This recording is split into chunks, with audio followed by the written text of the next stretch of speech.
ఒక్కసారి సమాజాన్ని పరిశీలన చేశామనుకోండి, సమాజం ఎలా ఉంది? ఎటు చూసినా మోసం, దోపిడీ, ద్రోహం ఎక్కువైపోతూ ఉన్నాయి. ఎక్కడ చూసినా అనైతికత, అసమానత, దౌర్జన్యము ఎక్కువైపోతున్నాయి. ప్రజలలో మచ్చుకైన ప్రేమ, ఆప్యాయతలు అనేవి కనబడటం లేదు. మనము సమాజంలో ఎలా ఉన్నాము అంటే, కొంతమంది ధనం మీద ఆశతో జీవితం గడుపుతూ ఉన్నారు, మరికొంతమంది పదవుల మీద ప్రేమతో జీవితం గడుపుతున్నారు, మరికొంతమంది అయితే మగువుల మీద మోజుపడిన వారు సమాజంలో లేకపోలేదు. అడుగడుగున నమ్మించి నట్టేట ముంచేవారు ఎక్కువైపోయారు. మనవారు ఎవరు, పగవారు ఎవరు అనేది తెలుసుకునే లోపలే జరగాల్సిన నష్టమంతా జరిగిపోతుంది.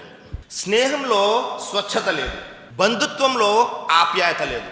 కట్టుకున్నవారైనా, కన్నవారైనా, తోబుట్టువులైనా ప్రేమ అనేది మచ్చుకైనా కనబడటం లేదు. వ్యాపారంలో నిజాయితీ లేదు, పేదవారిపై జాలి లేదు, లేని వారిపై కనికరం కూడా లేదు. మాట ఇస్తే నిలబెట్టుకునే వ్యక్తిత్వం ఎవ్వరిలోనూ కనబడటం లేదు. అప్పు ఇచ్చే స్తోమత లేదు, తీసుకునే స్థాయి లేదు. తీసుకున్నవారు ఇస్తారు అన్న నమ్మకం లేదు. ఈ విధంగా మనం జీవితం ముందుకు కొనసాగిస్తున్నాము. మనము కళ్ళు, చెవులు, ముక్కు, కాళ్ళు, చేతులు అన్ని అవయవాలు ఉన్నటువంటి యంత్రాల్లాగా ముందుకు వెళ్తున్నాం. మరొక కోణాన్ని పరిశీలన చేస్తే, విద్యని అడ్డం పెట్టుకొని సంపాదించేవారు సంపాదిస్తున్నారు, వైద్యాన్ని అడ్డం పెట్టుకొని వ్యాపారం చేసేవారు చేస్తున్నారు. సేవ అన్న ముసుగులో దోచుకునే దోపిడీదారులైతే మరీ ఎక్కువైపోయారు. సమాజంలో కొంతమంది ఆలోచన ఎలా ఉంది అంటే, నేను మాత్రమే బాగుపడాలి అనే స్వార్థపరులు ఉన్నారు. నేను బాగుపడకపోయినా పర్వాలేదు, కానీ నా పక్కవాడు బాగుపడకూడదు అని ఆలోచించే మూర్ఖులు కూడా ఉన్నారు.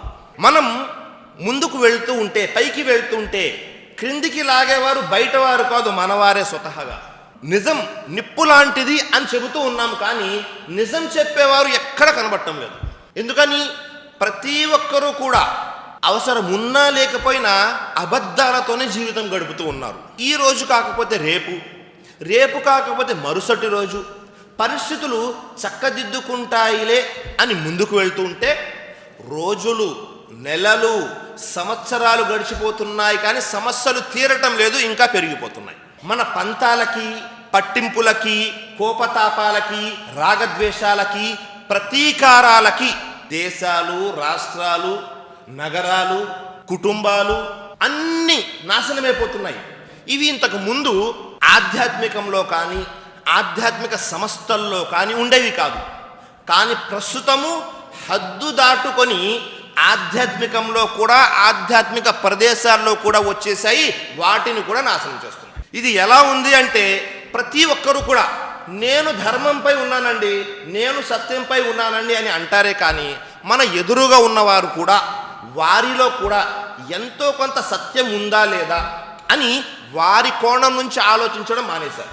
ప్రతి ఒక్కరూ కూడా తాము బావిలో ఉన్న కప్పల మాదిరిగా అదే ప్రపంచం అని ముందుకు వెళ్ళిపోతున్నారు. ఇంకా వారికి బయట ప్రపంచం గురించి ఏమీ వద్దు. ఇది ఎలా ఉందో తెలుసా? తమలోని మహత్తును గొప్పదని ఎంచి, తమ సత్తాకు తామే మత్తెక్కి, కళ్ళు పైకెక్కి, ఎత్తలేని బరువు నెత్తి కించిత్తైన కదపలేక, ఎత్తైన శిఖరాల నుంచి క్రిందపడి చిత్తైనటువంటి ప్రముఖులెందరో ఉన్నారు. చరిత్రనెత్తి చూస్తే కనబడతారు. మనం ఏమనుకుంటున్నామంటే, మన దగ్గర ఏదైతే స్కిల్ ఉందో, టాలెంట్ ఉందో అదే చాలా గొప్పది అని మనకు మనమే అనేసుకుంటున్నాము. అని మనం ఎత్తలేని బరువుని మన నెత్తి మీద పెట్టుకొని అది చేయలేక, దాన్ని వదలలేక కింద మీద పడి సతమతమైపోతూ ఉన్నాము. ప్రపంచంలో అనేక చోట్ల ఇలాంటి పరిస్థితులే కనబడుతూ ఉన్నాయి.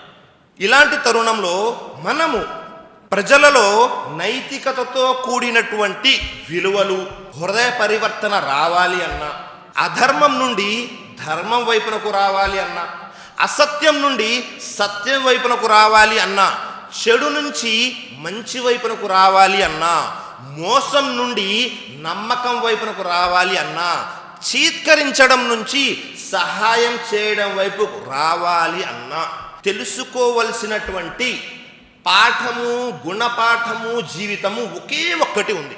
పూర్తి ప్రపంచంలో ఒకే ఒక్కరి జీవితం ఉంది. ఆయన ఎలాంటి వ్యక్తో తెలుసా? ఆయన నైతికతలో అత్యున్నత స్థానానికి ఎదిగినవాడు. స్నేహం చేయడంలో ఆయన్ని మించిన వారు లేరు.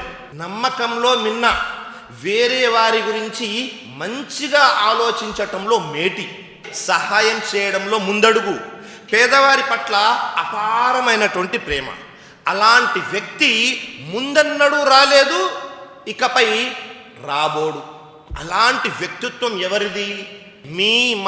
మనందరి అంతిమ దైవ ప్రవక్త, హృదయాల విజేత, కారుణ్యమూర్తి, దైవ ప్రవక్త ముహమ్మద్ సల్లల్లాహు అలైహి వసల్లం.